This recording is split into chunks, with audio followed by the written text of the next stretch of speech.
Good morning class. मैं doctor Poonam Nikum आज आप लोगों के लिए BEd second sem paper 5 curriculum and knowledge के इम्पॉर्टेंट क्वेश्चंस को लेकर आई हूँ। आप इन क्वेश्चंस को अच्छे से पढ़िएगा क्योंकि ये परीक्षा को ध्यान में रखकर बनाए गए हैं। स्टूडेंट्स, मैं आपको पहले भी बता चुकी हूँ, अपने सिलेबस में पूरे 5 यूनिट हैं। हर एक यूनिट से मैंने 3 प्रश्नों को बनाया है। ये ज़रूरी नहीं है कि एक यूनिट में केवल 3 प्रश्न ही होगा, प्रश्न और भी बनेंगे।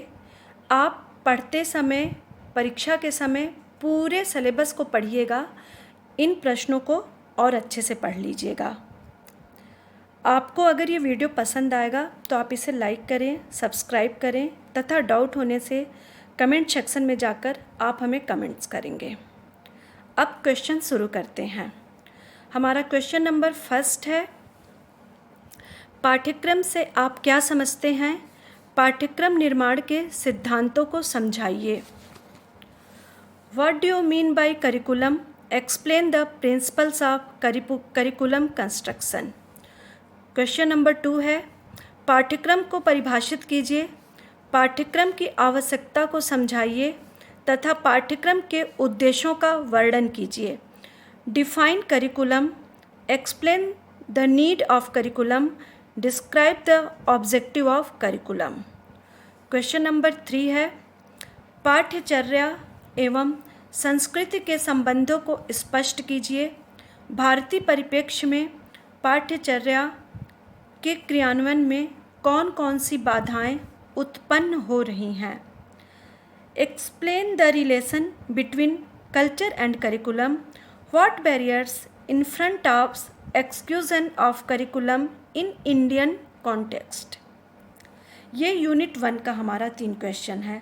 अब जो मैं आपको क्वेश्चन बताने जा रही हूँ वो यूनिट 2 से है। क्वेश्चन नंबर 4 है, ज्ञान के आवश्यक तत्वों को स्पष्ट कीजिए। ज्ञान प्राप्ति में बाधक तत्व कौन कौन से हैं। Explain the important elements of knowledge. What are barriers to attaining knowledge? Question number 5 है, ज्ञान के समाजशास्त्र से आप क्या समझते हैं? मानव प्रयास के रूप में ज्ञान को समझाइए। What do you mean by sociology of knowledge? Explain knowledge as human endeavor. Question number 6 है, ज्ञान से आप क्या समझते हैं? ज्ञान की प्रकृति तथा प्रकारों पर प्रकाश डालिए। What do you mean by knowledge? Throw light on the nature and types of knowledge. अब हमारा यूनिट 3 स्टार्ट होता है। इसके भी हमने 3 क्वेश्चंस बनाए हैं, आप इन्हें ध्यान से देखिएगा। नैतिक शिक्षा से आप क्या समझते हैं?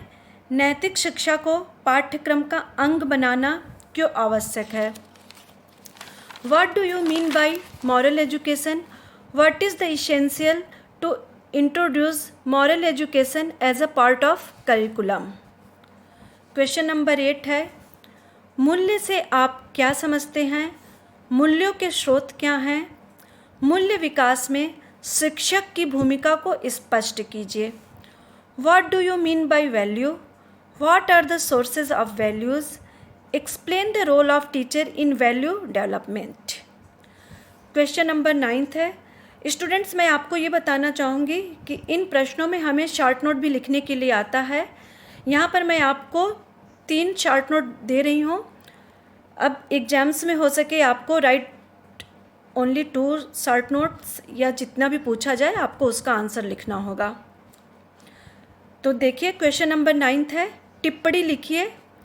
मूल्य उन्मुख शिक्षा के उद्देश्य, नैतिक मूल्य के उद्देश्य, बहुसांस्कृतिक, धार्मिक और जनतांत्रिक समाज में नैतिकता। Right short note. Objective of value based education, objective of moral value, morality in multicultural, religious and democratic society. Question number 10 है, ये हमारा यहाँ पर यूनिट 3 कंप्लीट होता है।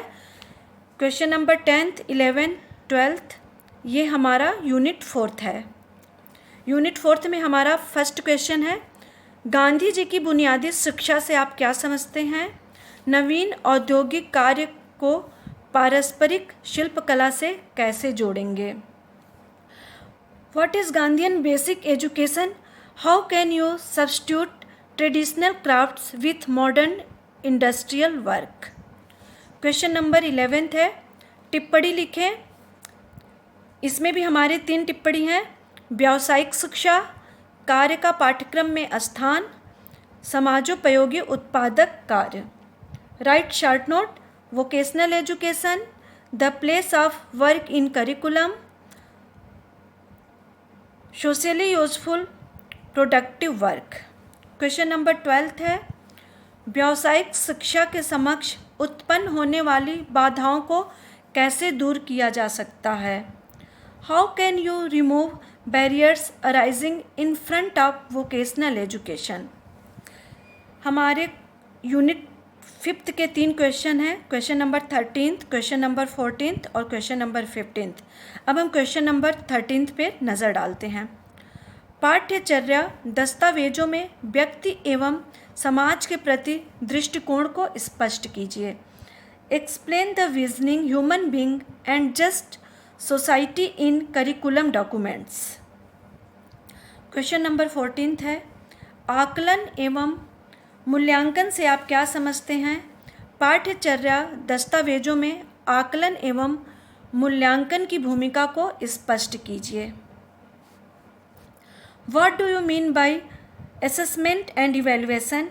Explain the role of assessment and evaluation in curriculum document.